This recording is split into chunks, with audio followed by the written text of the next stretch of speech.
Why don't we go to my parents' house for New Year's? My husband's words were the catalyst for everything. It was also the start of the end. Susan is my name. I am a 35-year-old housewife. My husband Ben and I had the same job and got married. I left the company right after giving birth to our beloved daughter Emily. I visited my husband's parents for the first time when she was 6 years old. "Hey, isn't dinner ready yet?" My mother-in-law's voice echoes. "Mother, yes, almost." I respond while busily working. My mother-in-law lets out a long sigh. "You're a complete slacker. How can you put up with a wife like this, Ben?" "Yeah, other people's wives are more quick with everything, but absolutely not her." What? I thought. Oh my goodness, you're just sitting there watching TV. Right before I opened my mouth to say it to my husband, I heard my mother-in-law's words. "After breakfast, clean up the yard, then clean up the closet, and then the storage outside." It was supposed to be New Year's Day. New Year's is supposed to be the most relaxing day of the year. But why am I busily working like this? My husband doing nothing irritates me so much. I was too worn out to move by the time I finished all the tasks I was told to do. I took a seat in the living room, exhausted. "Who said you can take a break? Make lunch already." My mother-in-law commanded me without hesitation. "I've been working all day," I said, "and I just needed a break." "A wife should be working like a servant. You want to eat for free without having to work? Work!" What? My husband lives in the countryside. For better or worse, old customs still exist there. A wife is the one who enters the family. The old way of thinking persists. But no wife was ever made to work like a servant. "Hey, can you help me a little?" No way. My husband responded with a sarcastic tone. At home, my husband does nothing. He does even less at my in-laws, drinking all day. And my husband hasn't moved at all since this morning. "Hey, I'm going grocery shopping." "Yeah, then go." "Hey, help. Supermarkets in the countryside are very far. My husband, who has a driver's license, has been drinking since this morning, while I do not have a license. So I had no choice but to walk. It is 30 minutes one way. He frowned when I asked him to at least carry a few things. "Nah, I don't want to." Quick, cold response again. "Do you want me to throw mochi in your face?" I wanted to say. Ha, I'm sure it would be difficult to remove. I see him in front of me as I imagine things like that, while my husband just shows off his beer can. I just had a drink. What's the deal with the robot talk? I am drunk. So what? So I can't go. Ha, you just don't want to go. I see, you useless jerk. My mother-in-law yelled at me angrily from behind. "Is the meal ready yet?" Oh, God. I'm so going to get tons of mochi. I'm finally back. The 60-minute walk was extremely hard, and I was carrying bags in both hands on the way back. I felt dizzy when I arrived at my in-laws' house. I put the bags down and sat down at the front door. I let out a sigh. Then I heard this.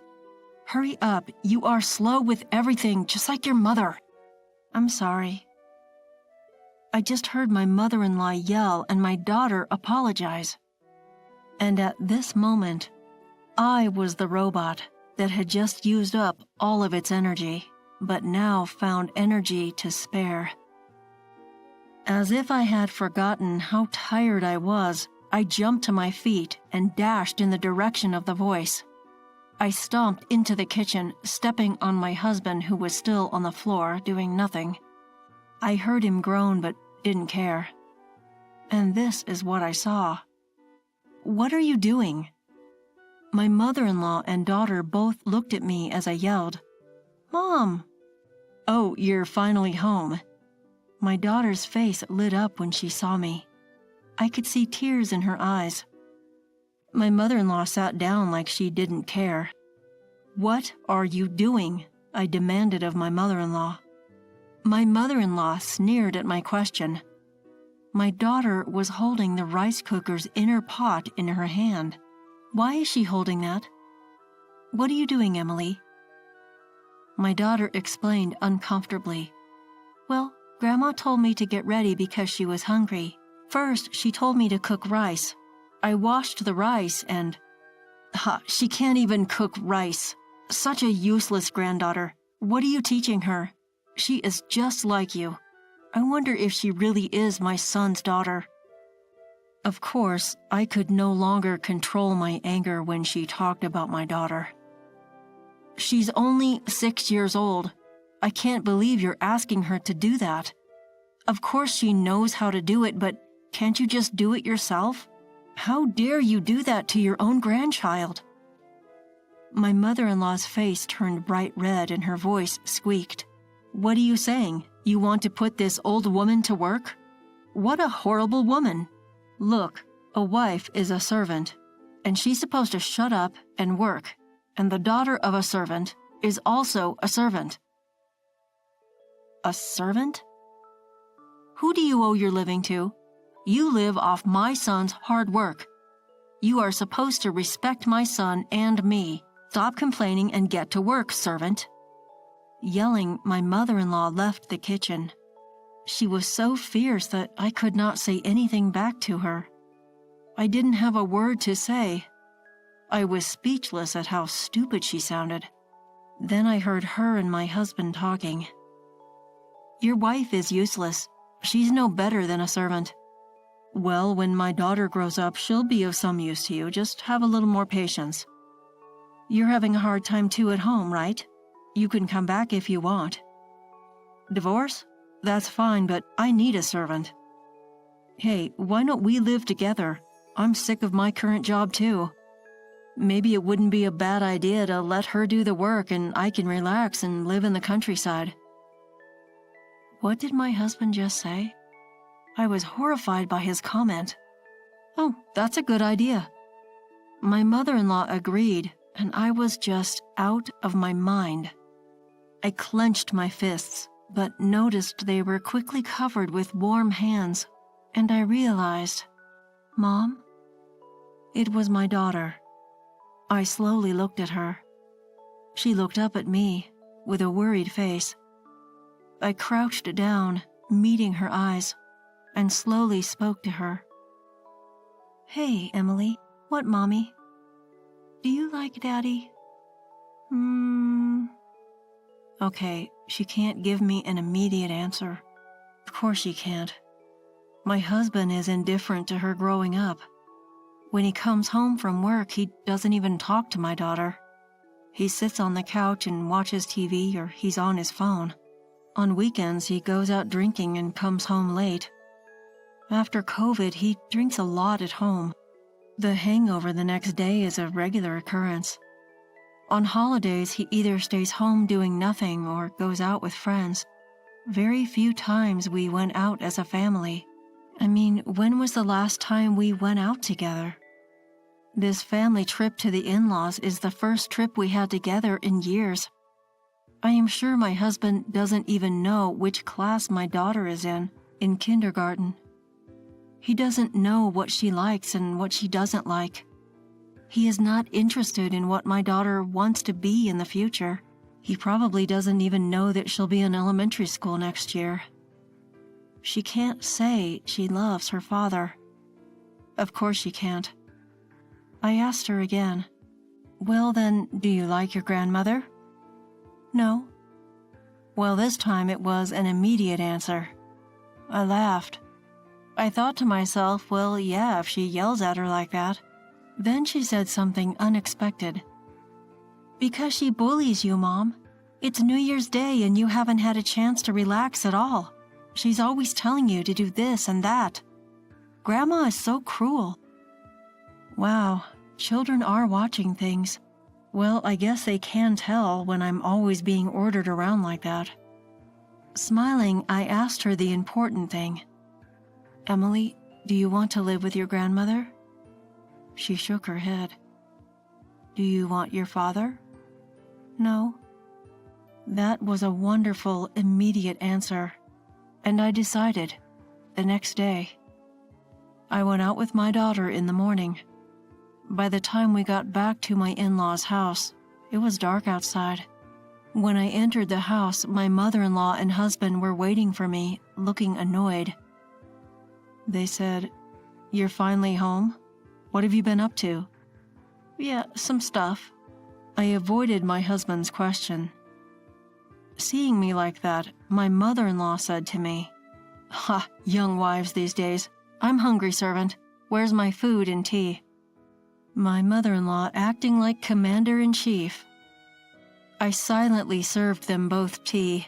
My husband tried to pick up the teacup, but I quickly snatched it away from him. "What? What the hell?" My husband was shocked. Then I poured the tea on his head. "Whoa, what are you doing?" "Don't worry, it's already cooled down." "That's not the point. Hey, what the heck? Stop!" Avoiding my husband's reach, I put the cup down. "What the hell are you doing? You are a servant." My mother-in-law had a furious expression. "Shut up. I'm not your servant," I yelled back angrily. My mother-in-law tried to stand up and yell at me. I interrupted her. "What? A son's wife is not a servant. I'll tell you if you didn't know. I am not a servant." My mother-in-law was unable to say anything back to me, so I continued. She was so shocked she couldn't get a word out of her mouth. I glared at her, and then I moved my face closer to her. "Ah!"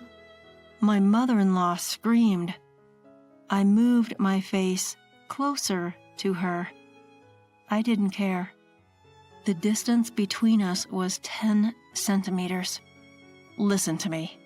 There is no system in the world that allows you to use a wife as much as you want. I will protect my family, but I will not be your servant. What? I am your husband's mother. I am your family, so protect me and do as I tell you. Are you crazy? If I was a real servant, I wouldn't be your family. How are you my family when you're just commanding? I calmly replied to my mother-in-law. My mother-in-law's face, which had been pale blue earlier, was now bright red. How dare you talk to me like that? You were talking to me like that too. Why can't I just talk like that to you? I am your mother. Ha! Stop saying stupid things. I had been holding back.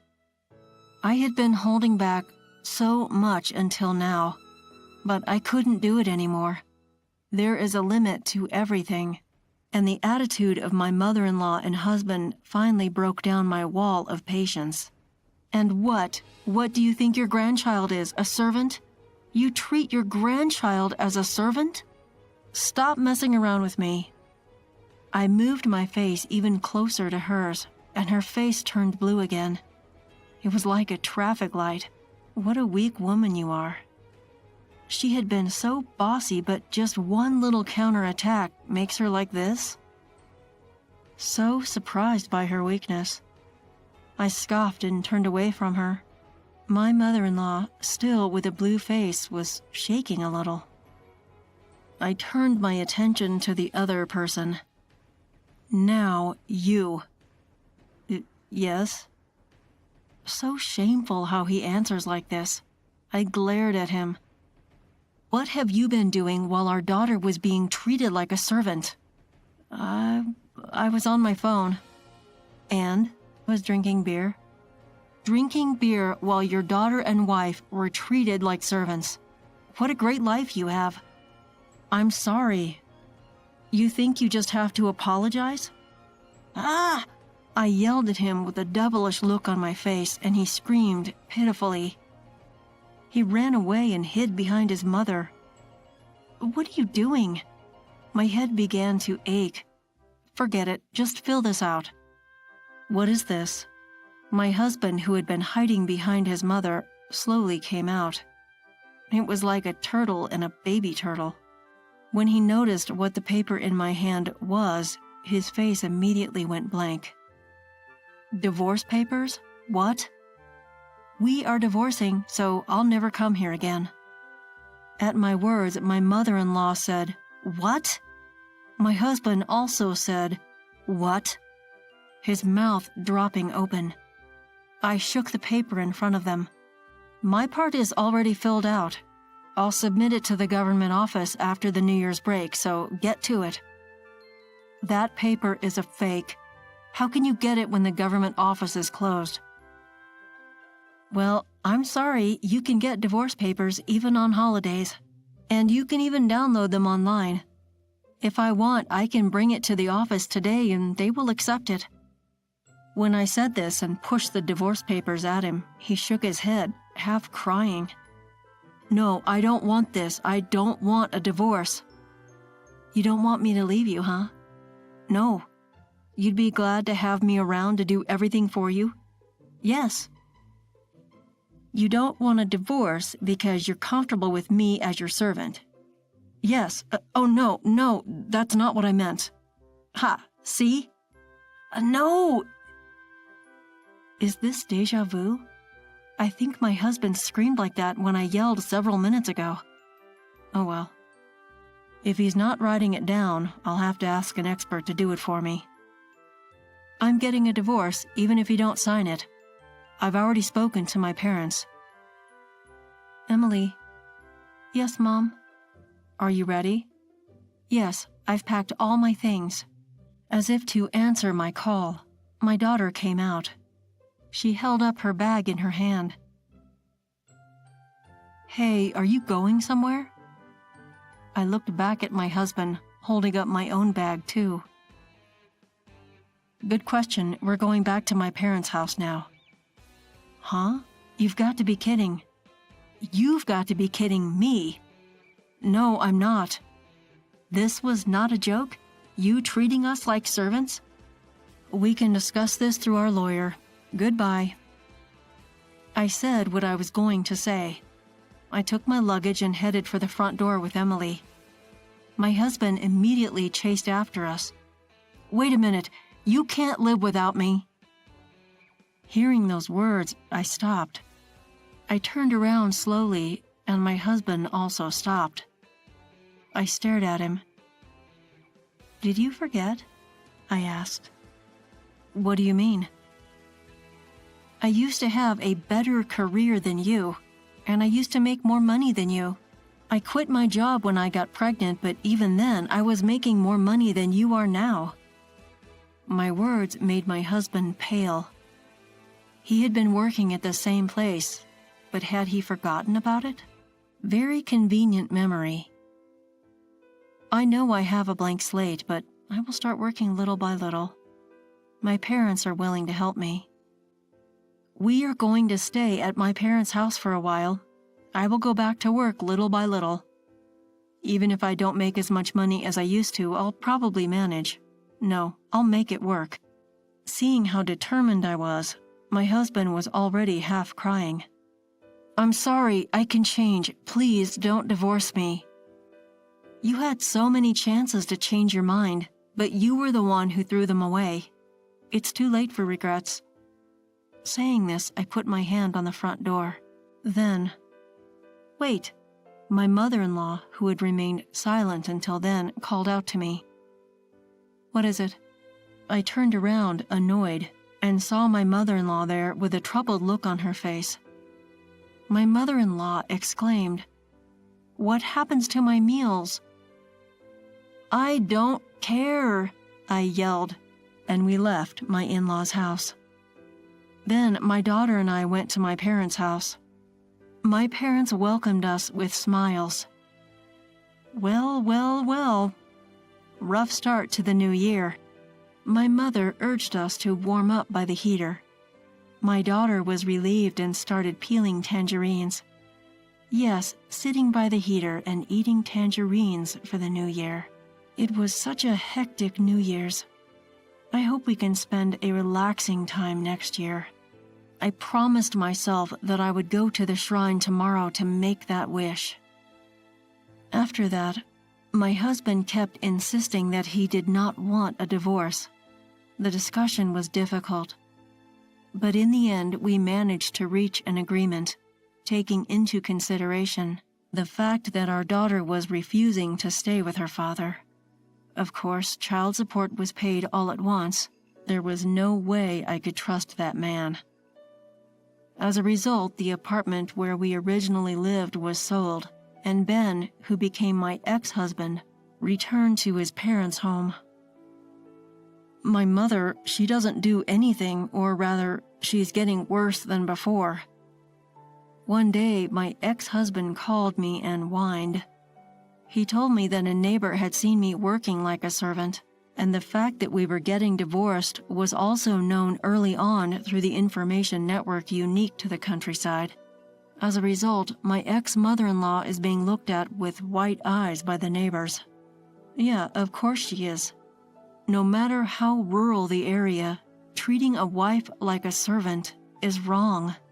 My ex-mother-in-law, who has been staying home because of this, has become extremely violent. She has been using her son as if he were a servant. He was standing up to her, which was leading them to an argument. He was complaining on the phone. I don't care about those things. I was going to hang up after telling him I had received the child support payment. You got what you deserved, I said coldly.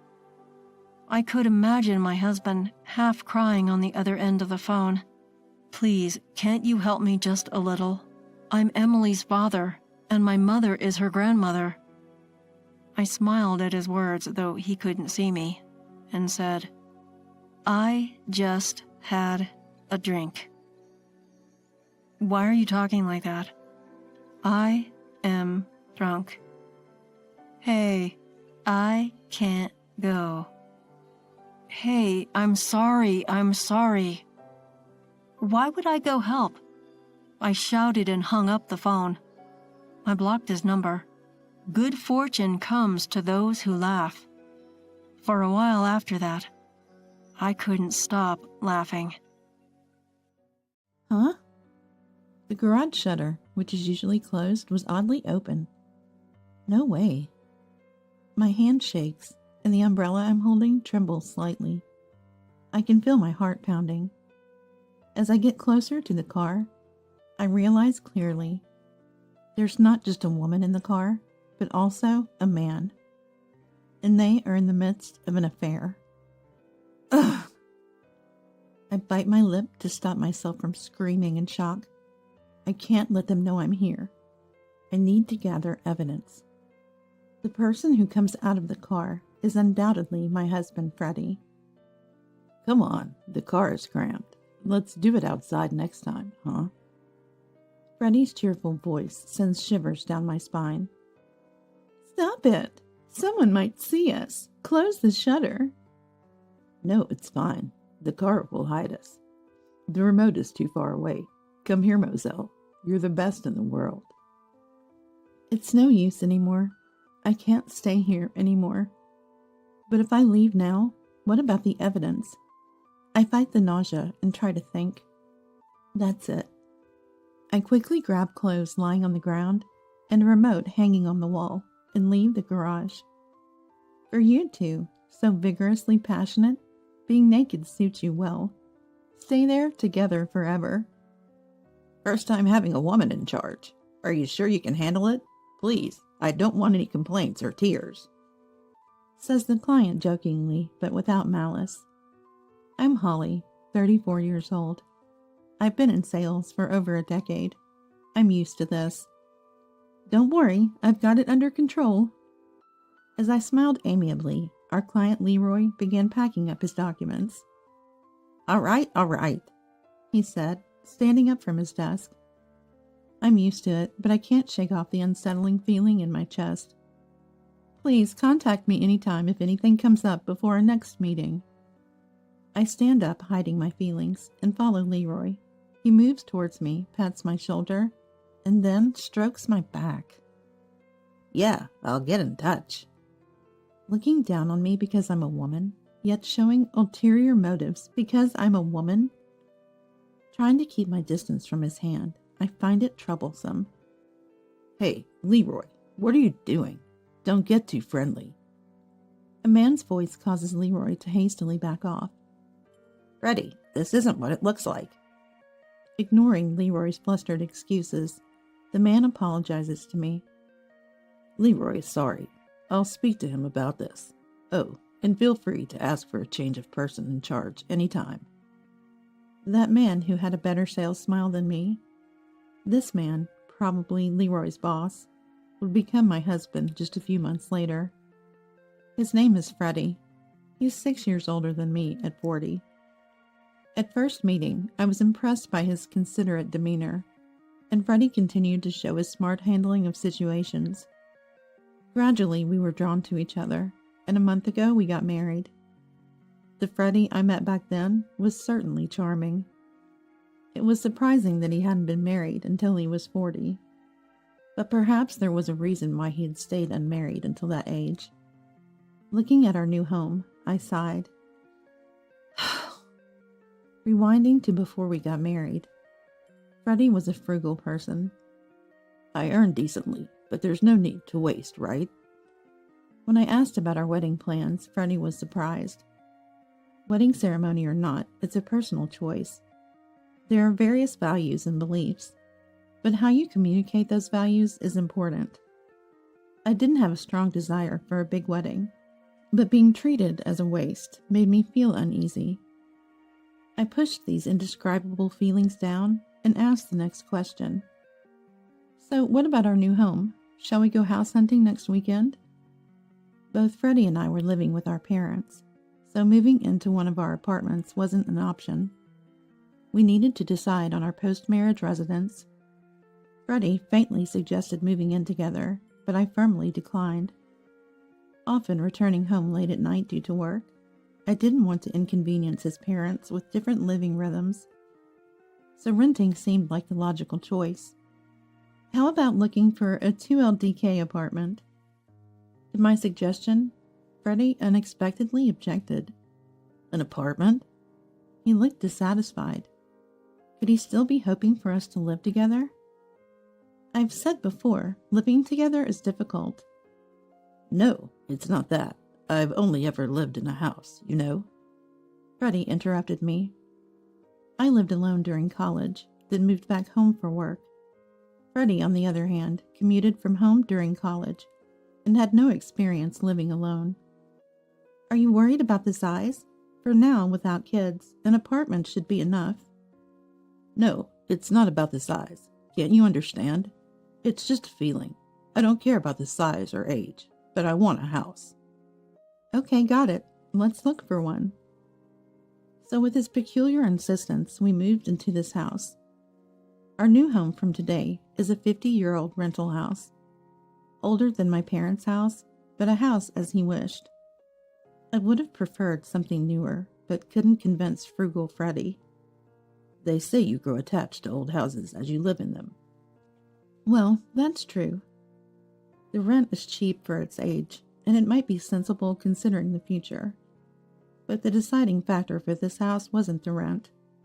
I'll be right back. With that, Freddie, looking restless, headed to the garage. The garage, an addition next to our house, looked out of place with its modern design against the old house. It had an electric shutter that operated with a remote. Following Freddie, I found him gazing at something in awe. Ah, how beautiful it is. What he was admiring was a super luxury car, delivered just a few days ago. I'm not well versed in cars, so I don't fully grasp its appeal, but it was definitely expensive. Including various expenses, it cost just under $400,000. When I heard the amount, I was so shocked that time seemed to stop. That's the price of a house. We could have bought a house you wanted.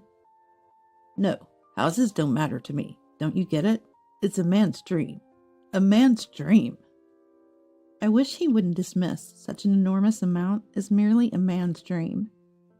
If it was from Freddie's savings before our marriage, I wouldn't have said anything. But unbelievably, he bought it on loan. Moreover, he didn't consult me beforehand, thinking I would oppose it, so he told me after the fact. Are you sure this is okay, considering we might have future expenses? It's fine. We're married now, after all. Isn't it usually the opposite? Freddie, admiring his reflection on the car, didn't even glance at me as he spoke. Now that we're married, you will earn and manage the living expenses, right? Then I can use all my salary for the loan. What? When I lived at home, my mom managed my salary, so I couldn't spend freely. Now I can. I had heard about his mother managing Freddie's money, which I thought was just overprotectiveness, but now I see his unique approach to finances. He doesn't spend on a home he's not interested in, but spares no expense for a car he loves. In a way, he's honest with his desires, but it's unfair to expect me to support him. So, I'm supposed to support you. That's impossible. We might want kids in the future. What are you talking about? I'm already 40, and you're 34, right? It's too late for that. Don't have strange expectations now. Just contribute to me instead. But you said you wanted kids too.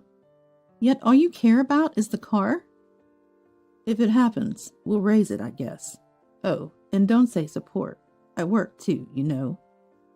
Freddie complained, but if he spends his salary on the car and I have to cover living expenses, it's like I'm supporting him. Sensing my silence, Freddie affectionately stroked my head, trying to appease me.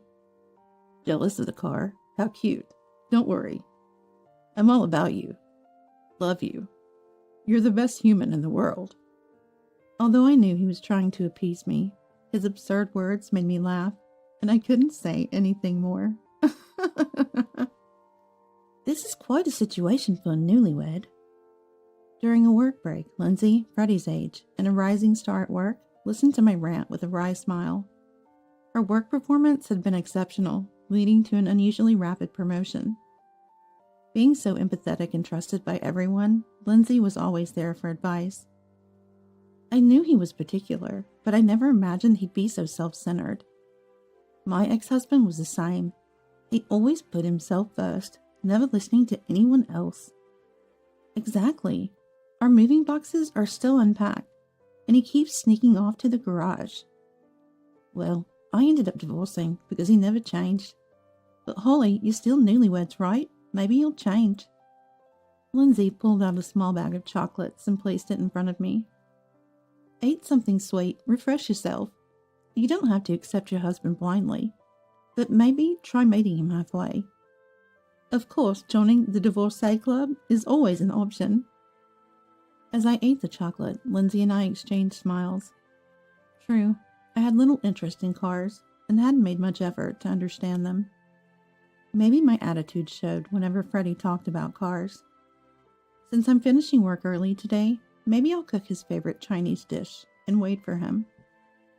After shopping at the supermarket, I hurried home. All right, where should I start? I packed the fridge with groceries and flipped through a recipe book. Lately, I'd been too busy to cook anything elaborate. As I pondered what to make, I faintly heard a woman's voice. Listening outside the open window, the voice was intermittent, but definitely there. Houses in this area are spaced apart. It couldn't be a neighbor. Feeling uneasy about the intermittent voices, I grabbed an umbrella and my mobile phone from the entrance for protection and quietly headed towards the source of the noise. The voices seemed to be coming from the direction of the garage. Huh? The shutter, which is usually closed, was inexplicably open. Freddie doesn't use that luxury car for commuting. He's afraid of scratches and finds it difficult to drive, so the shutter is usually closed. Freddie opens it every day after returning home. He even had a security camera installed in the garage for extra protection. It's strange for such a secure garage to be open. What if it's a female thief? If she's after the car, I have to protect it. It's Freddie's precious car after all. I gripped the umbrella tightly. It seems the female thief is already in the car, struggling to start the engine maybe. The car was shaking enough to be noticeable from a distance. Holding my mobile phone ready to call the police, I crouched and slowly approached the car. I hid close to the window. That's when I realized my huge misunderstanding. No way. My hand trembled and the umbrella shook. I could feel my heart pounding. As I got closer, I understood clearly. There wasn't just a woman in the car, but also a man. And they were in the middle of an affair. Who could it be? The answer was obvious. No one would use someone else's car in their garage for such acts. Freddie was having an affair. Ugh. I bit my lower lip to stop myself from screaming in shock. I can't let them know I'm here. I need evidence. I have my mobile phone. I could record a video. But what should I do? The voices are muffled, and filming inside the car without being noticed is difficult. My emotions were a mess, and tears started flowing. I knew I needed to do something, but I couldn't move. Suddenly, the car stopped shaking, and the voices ceased. Phew, it's hot. With that exclamation, the rear seat door on the opposite side from where I was hiding opened. And unsurprisingly, it was Freddie who emerged. I couldn't see him, but recognized his voice. A woman seemed to follow him out a moment later. Wait up, I'm not even dressed yet. And Freddie, you've only got your shirt on. Your pants are missing. That's crazy. The woman's laughter rang out, unfamiliar to my ears. Because there's no need to put them on yet. Look, it's cramped in the car. How about we do it outside next time, huh? Freddie's cheerful voice sent shivers down my spine. Stop it! Someone might see us. Close the shutter. No, it's all good. The car will hide us. The remote is too far away. Come here, Moselle. You're the best in the world. Hearing these all too familiar lines made my heart ache. He'd said them to anyone, and I had foolishly believed them. After a while, the woman, Moselle, didn't seem to mind, and they started making disturbing noises again. Didn't they feel any shame, knowing someone might see them outside? All this effort to get dressed. It's fine, it's fine. Clothes, either tossed or taken off, floated in the air and landed right in front of me, hidden in the car's shadow. It's no use anymore. I couldn't stand this anymore. But if I left now, what about the evidence? Feeling half panicked, something caught my eye in the upper corner of the garage. That's right, that would work. I could get the evidence without being here. Deciding my course of action calmed me, and my mind cleared. Engrossed in their act, they wouldn't notice me. I easily made it to the garage exit. That's it. I'll take this. I swiftly grabbed the clothes on the ground and a remote hanging on the wall and left the garage. Then things moved quickly. I stuffed only important items into the trunk. I wasn't coming back to this house. Minutes later, I was at my office. I needed to save the evidence. While my mobile phone could do it, a computer felt more secure. There was a computer at home, but staying there risked running into Freddie. At the office, I had my personal computer. Just grab that and maybe head to a cafe. Rushing, I grabbed my computer from my desk and heading for the door, only to be stopped by someone grabbing my shoulder. Holly, are you okay? Oh. Turning around, I saw Lindsay standing there, a puzzled frown on her face. I meant to say good evening, but the words wouldn't come. You're pale. Are you okay? What happened? Lindsay watched me silently. Tears welled up again as I met her gaze. Feeling weak, I blurted out, Lindsay, Freddie, he's cheating on me. I clung to Lindsay like a child. Cheating? What? Lindsay's eyes widened in shock, her jaw set in anger. She quickly covered my head with her jacket. Lindsay, this... There are still people around. Hide under this. Yes. Feeling like a suspect on the news, we hurried out of the office. But now, let's go to my place. I mean... I feel bad for intruding on Lindsay's home, especially after a long day at work. I hesitated, but that feeling quickly vanished. After witnessing what I had, Lindsay was a source of immense strength. Thank you.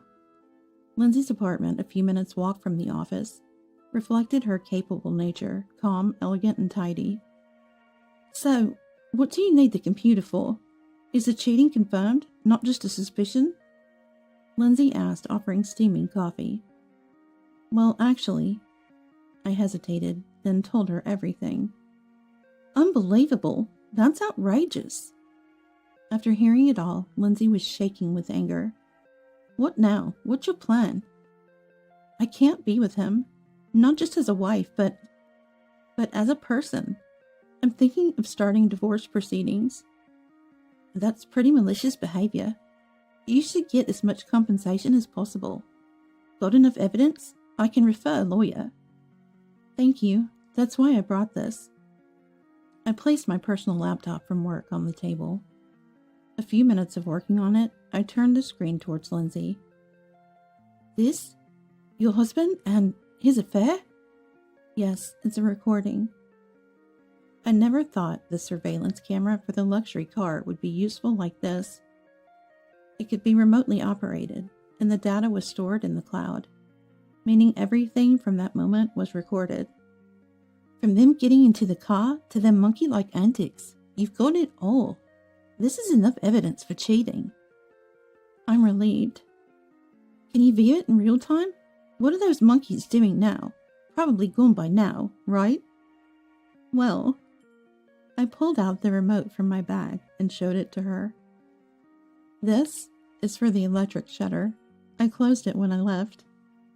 In a rush of blood to my head, after getting ready to leave, I closed the shutter and threw out the clothes I had picked up.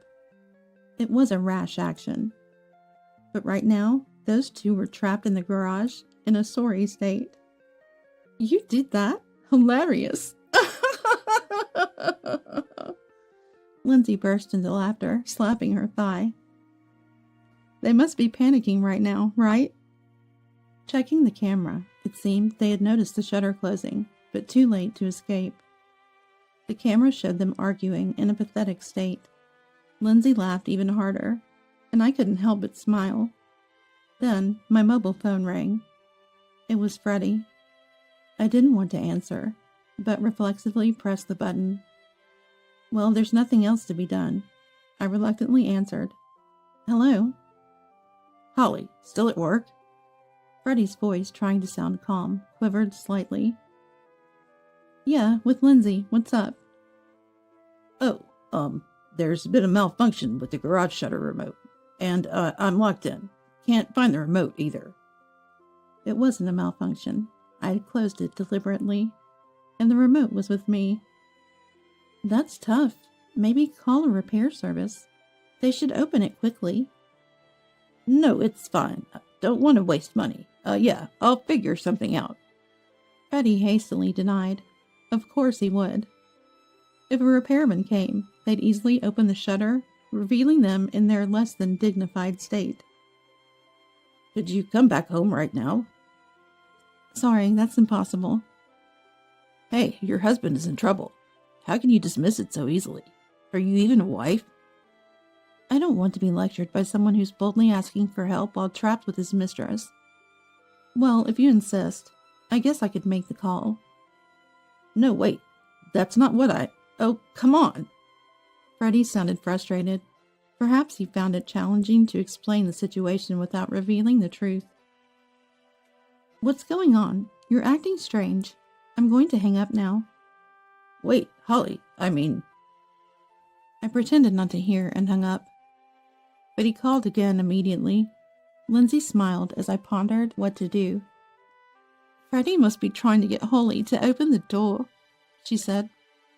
Probably right. If they called a professional, their embarrassing state would be exposed. But if I arranged for someone and was present, they could hide in the car. He must be trying to deceive me about the mistress, too. The calls are persistent. How about this? Holly, why don't you go on an overseas business trip? What? Lindsay started explaining smoothly. It seemed sudden, but she had been considering assigning me this task for a while. The business trip itself is planned to last about a week, but it could be extended depending on the circumstances. It would have been tough to ask a newlywed like me to go, but she intended to go herself. It's perfect for a divorce. Tell Freddie you're going on a business trip. But with my current feelings, now is the time. It's better to immerse yourself in work. Plus, Freddie won't stop calling until you show up. You don't want to see him now, do you? Indeed, I dreaded the thought of being in the same space as Freddie, and I was getting tired of the constant ringing. Are you sure? It feels like I'm involving personal matters and work. Don't worry. I'm the one taking advantage of your personal situation.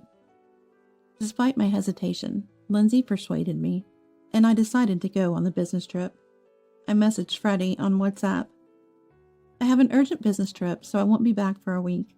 I'll be overseas and won't be in touch. Then I headed overseas. Though I was a bit anxious, the trip went smoothly thanks to Lindsay's explanations and documents. I was also familiar with the project. I enjoyed my time at the destination, and the week flew by. I kept in regular contact with Lindsay, exchanging various information. I had once dreamed of working and living overseas before marriage. Though it was temporary, it felt like a dream come true. I resolved to return after sorting everything out with Freddie. That's what I decided. Upon returning to America, I immediately took action. I had no intention of returning to that house. After the trip, I moved directly into a property Lindsay and I had eyed before I left. Throughout this time, I ignored all of Freddie's attempts to contact me. I decided it was best to wait until I was ready. About a week after moving into my new apartment, I received a call from an unknown number. Perhaps it was a work contact I'd forgotten to save. Without much thought, I answered. Hello, this is Holly speaking. Holly, finally you answered. The voice on the other end, filled with relief, belonged to Freddie, who was still technically my husband. Freddie, why? Holly, why haven't you answered? You've been unreachable for so long. Are you cheating? Is your business trip a lie? What? What is he talking about? His accusation was absurd. That was his doing, not mine. I wanted to retort, but managed to restrain myself. Just come home once. I have something important to discuss. Freddie ended the call abruptly. The moment of confrontation had arrived. I took a deep breath and visited that detestable house for the first time in weeks. You're finally back. As I stood at the entrance, the door swung open, revealing Freddie standing there arrogantly with his arms crossed. I'm not back. I came to talk. You said you had something important, and I have things to say too. Well, come in then. Freddie gestured with his chin and headed inside. I followed him into the living room, and immediately, my eyes locked onto a familiar figure. Ah, there was no mistaking it. Moselle from that incident was sitting on the sofa. Moselle waved at me, fluttering her hand. Freddie looked away from me and replied to her. She's a colleague from work. She's been helping out while you were gone. A mere colleague coming to our house? Shut up. You don't have any right to judge me. Freddie sighed heavily and slammed a paper onto the table. I stared at it intently. You know what this is, right? Divorce papers. I don't need a selfish wife who doesn't care about her family. Freddie looked triumphant. I smiled and reached into my bag. Coincidentally, I was thinking the same thing. What?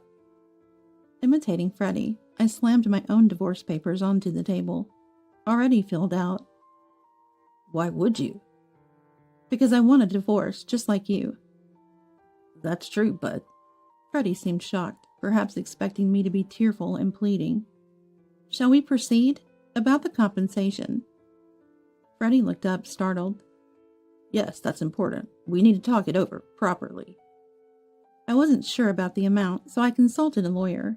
They suggested something like $20,000. What? That much? Really? Freddie's face lit up with surprise. Moselle, too, seemed delighted, her eyes sparkling. Moselle and you each will pay $20,000. What? So a total of $40,000? We did it, Moselle. Wow, Holly, you're so generous. Watching them hold hands and jump for joy, I tilted my head and spoke softly. Why are you so happy? Is paying compensation that exciting for you? Huh? They froze, their eyes wide. You misunderstood, right?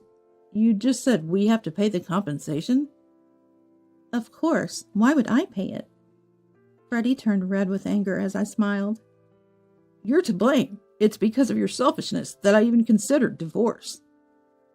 Why? Don't you have any idea? Their obvious discomfort was telling. Maybe I was too busy to pay attention to you, but... His excuses were transparent. Well, yes, you must have been busy. Meeting up every week, you two? Secret meetings? We didn't have any. His voice cracked with agitation. Always on weekdays, and you even used our house for home dates. How thrifty can you be? Even high schoolers spend a bit more. I heard you even bought your lunch at the grocery store. Maybe spend a little more on her. Freddie's face was a shade of deep red as he struggled to find words. I was saving for Moselle's future. I like being frugal. So that's his freebie reply. That's not frugality, Freddie. That's being stingy. And it's a nuisance for everyone involved. Watch your words. Freddie raised his arm in anger, but stopped abruptly when he saw someone appear behind me. Who's that? Lindsay appeared to back me up. There was a reason I asked her to come. Meet Lindsay, who I've been working with. You know her, don't you, Moselle? Moselle? Ah. Moselle's face turned pale upon seeing Lindsay. Rushing to Lindsay, Moselle pleaded desperately. Please don't tell my mom. Mom? Freddie looked confused at Moselle. Instead of Moselle, I answered. Moselle is still a college student. She lives near Lindsay. Though I hadn't recognized her initially in the camera footage, Lindsay and Moselle were acquaintances. Moselle's family was known in the neighborhood for being strict. Becoming involved with a married man was unthinkable, and even dating was forbidden. College student? You told me you were a working graduate. Didn't you say she was a colleague? What's going on? Confronted with my question, Freddie looked around nervously and fell silent. I'm sorry, but even if I don't tell, the lawyer will. You can't afford the compensation, can you? Someone else will have to pay. Moselle was trembling, her head bowed. Please stop. I was grounded just for dating a classmate before. If they find out I was with a married man, I might never be allowed out again. I wondered why she would risk so much to be involved with Freddie. Watching in disbelief, Freddie kneeled beside Moselle. Wait, Moselle, you're unemployed? Stop saying it like that. I'm just a college student. Unemployed, then? Oh no, how are we going to manage? I need a working mother. The loan. What? What are you talking about? This loser, relying on someone else's income? Freddie was near hysteria, and Moselle was fuming. Lindsay, they're quite a pair, aren't they? I muttered. Watching their ugly quarrel, there was no point in staying. Lindsay and I exchanged glances and started to leave. Suddenly, Freddie, looking desperate, grabbed my arm. Wait, I was deceived. I didn't cheat. Holly, you're the best, believe me. His pathetic plea was all he had. I stared at him. His face was tear-streaked, his eyes bloodshot, and his words were all about self-preservation. Mostly lies. I felt relieved I wouldn't have to spend my life with him. I'm returning to this. What? Why do you have the remote? Was the repairman surprised? Let this be a lesson. No more garage antics. I saw everything. What? Don't use such an expensive car as a substitute for a hotel. Cars are meant to be driven. If you're going to get in, at least sit in the driver's seat. Don't get it wrong. Realizing what I meant, Freddie's face drained of color, and he slumped to the floor. Laughing, Lindsay patted my back as we left the house. The divorce was finalized without issue. Moselle's parents paid the compensation, saving the day. Moselle herself was summoned home and now rarely leaves, forbidden to wear makeup or dye her hair, spending her days studying. It seemed she might soon be married off to someone her parents chose, as Lindsay mentioned. Perhaps for Moselle that was for the best. As for Freddie, after the divorce, his affair with Moselle quickly became known throughout the company. Giving his self-proclaimed status as a loving husband, the backlash was severe. Moreover, his mistress was a college student. His reputation plummeted both within the company and with clients. Now he's shunned both internally and externally. He continues to work to pay off his luxury car loan, but it's only a matter of time before he's fired, as it's more of a liability than a benefit to the company, so everyone says. While their fates reached my ears, I was too busy with my life to care. A year after the divorce, I quit my job, and now work overseas, living my dream. Hey, Holly, why are you smiling? Just thinking about how to surpass you, Lindsay. Lindsay recently started a business. Come with me. And she invited me to join. I didn't expect it to be overseas, but readily agreed. My dream had come true, but I had a new one. To become like Lindsay, surpass her, and repay the kindness she's shown me. The debt to Lindsay is immense, both personally and professionally. I don't know when I'll achieve this dream, but I'm determined. In your lifetime, that's impossible, Lindsay said with a knowing smile. I silently vowed to myself while watching her.